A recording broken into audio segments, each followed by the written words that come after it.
And then I get to a story. I know there's a few Batistics family here today, and this one concerns them. Frank had a cousin, Peter Batistic. He was born a few years older. He was a bit early born. He's 1905, Frank was 1908. And Peter came with his father, also named Peter, to New Zealand. They were digging around Whangarei and Dargaville. And then his father went back in 1930. They came in 1923, so 7 years he felt that young Peter could look after himself.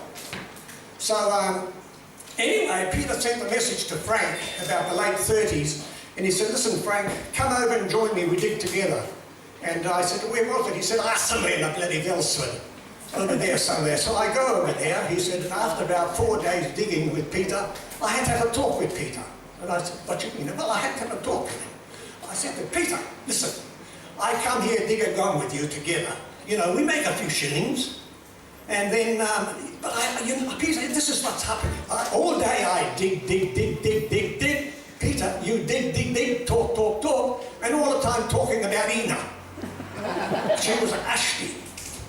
Anyway, and I said to Peter, maybe, looking ahead, Peter, a little bit less talk, and more dig. What do you think? He just laughed. He just laughed. So anyway, what it was, we used to come back from the gum fields, Frank was telling me, we'd come back, and all the men stopped. The camp was right by the road, but not Peter. Peter doesn't stop at the camp, he goes straight across the road. I'll tell you why. On the other side of the road was an old tree, big tree with a hole on the side like this. And Peter going in there every day, looking for message from Ina. He's looking for message from Ina to when to strike next time, you see. Anyway, this particular, and then he'd come back. When I see him smiling, coming back, I know he's going to, this is his night. You know what? He'd have a quick wash and go like a shot. Anyway, sometime after that, I noticed one particular day, Frank was telling me, he said, all day I'm watching Peter just all the time smiling and digging and smiling. I said to Peter, are you happy today, Peter? He said, yes, I'm happy, I'm going to see Ina tonight.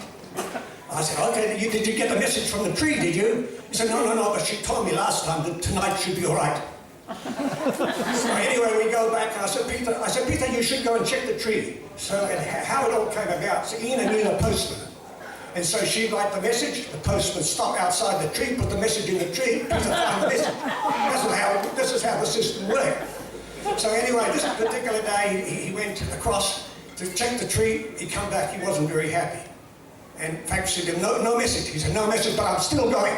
I'm still going, but Ina said to come. I said, okay, you go, Peter. Go, you might go for nothing.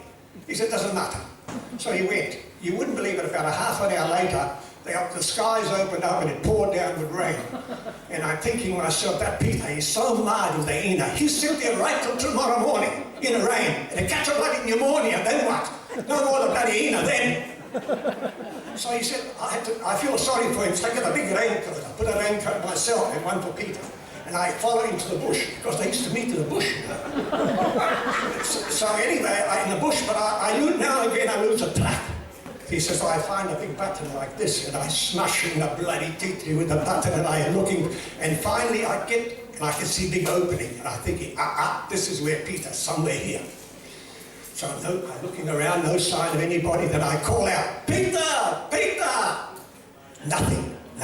And then all of a sudden I hear someone running through the scrub like mad. I look, I can see Peter, his clothes, running like a mad through the scrub. I said, let him go, and I walk back.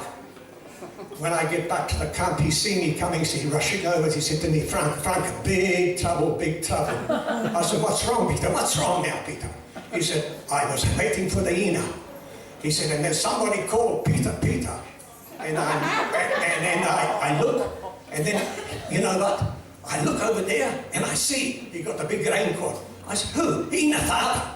He got the, and then he's showing him lifting a gun up and down like this. Oh, bastard, he come to shoot me. So I said, I had to get away. So I rushed back, and Frank said, Peter, you all talking rubbish. That wasn't Ina father with the raincoat. Look, it's me. It was a man looking for to bring you the raincoat so you don't get the bloody pneumonia.